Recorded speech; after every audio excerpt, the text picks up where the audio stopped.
Welcome back to the 6th Gear Garage. Today, we're going to take this old valve cover and use this Wrinkle Plus paint by VHT and make it look like this. First step is to grab some 80 grit sandpaper. And this is really rough. All these dark areas on the aluminum are corrosion from road salt. So I need an aggressive grit sandpaper to quickly sand down and clean up all those dark areas. The 80 grit will also leave scratches in the surface, which helps give the primer and paint something to bite to and bond better. Now let's blow off the dust, and don't breathe this in because it's aluminum dust. Now I'm going to hose it down with some brake cleaner, just to make sure there's no more dust.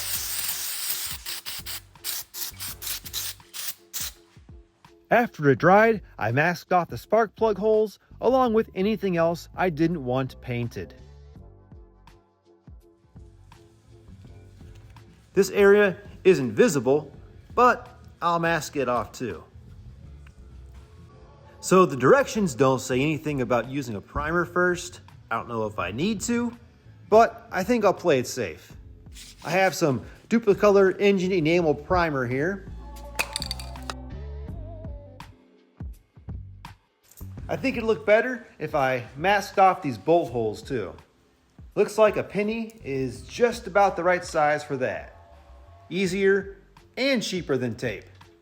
So when applying the wrinkle coat, I need to spray at least 3 heavy coats in a cross-hatch pattern. So go horizontal, then vertical, then diagonal. And wait 5 minutes between coats. So I'll start with the horizontal coat.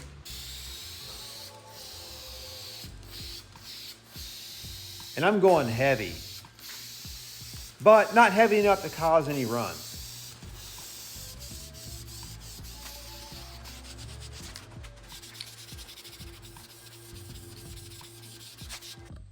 I let the first coat dry for 5 minutes. Actually, it was more like 7 minutes because it's only about 50 degrees today, so the paint dries slower. The directions recommend at least 60 degrees. Now I'm spraying in a diagonal direction. I'm guessing the different directions help keep the wrinkle pattern more uniform. Might help prevent tiger striping.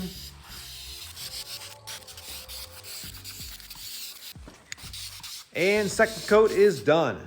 Now for the third coat. I'm going in the opposite diagonal direction. Keeping it heavy, but not too heavy to cause a run. So the 3 heavy coats used up most of the can. Now for the fun part. Head over here to the stove, remove the extra racks so the valve cover fits. We are going to bake. And turn the temp down to 200 degrees and let it preheat. Now, very carefully transfer the valve cover onto this pizza box. And once the oven's up to temp, carefully put it in. And I'm gonna let it bake for 1 hour. All right, it's been 10 minutes. Let's take a peek. And the magic has already started. We have a nice uniform wrinkle. It's only been about 45 minutes, but my wife is gonna be home soon. Hot. Now, because we also cook food in here, I like to turn this all the way up, like 450, just to burn off any residue left behind from the paint curing. I like to pull off all the masking tape before the paint is fully cured. If the paint is still a little soft, there's less chance it'll get pulled off with the tape. And now grab a razor blade. I like these box cutters because I can flip the razor around and make a little scraper. And while the paint is still soft, is the ideal time to scrape the excess paint off of the raised lettering. So I'll have less to sand later on after the paint is cured.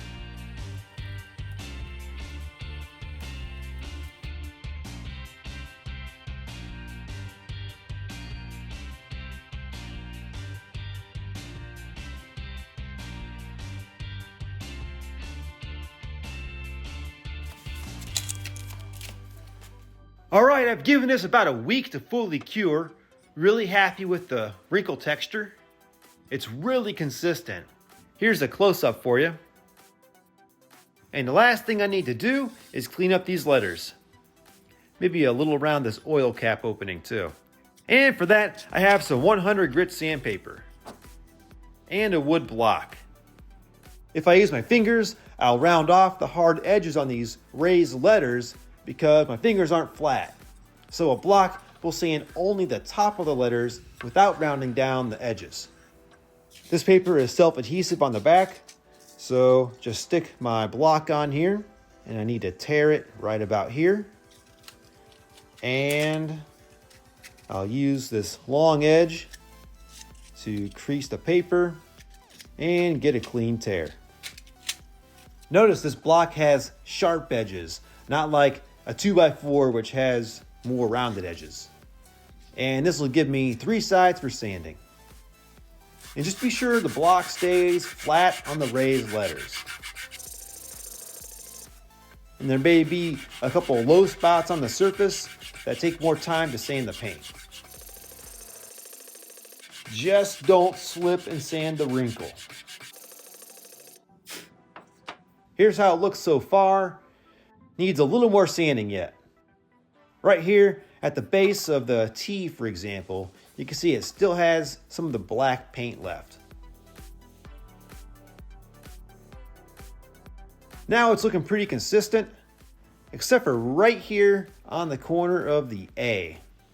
That lower corner kind of slopes off.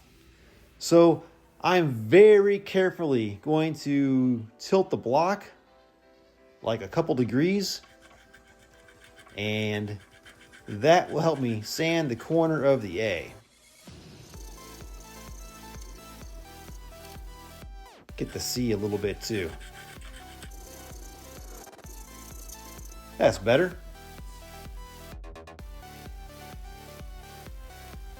Now I'm done with this 100 grit, and I'm gonna get the 180 grit paper, which is the next finer grit up from the 100.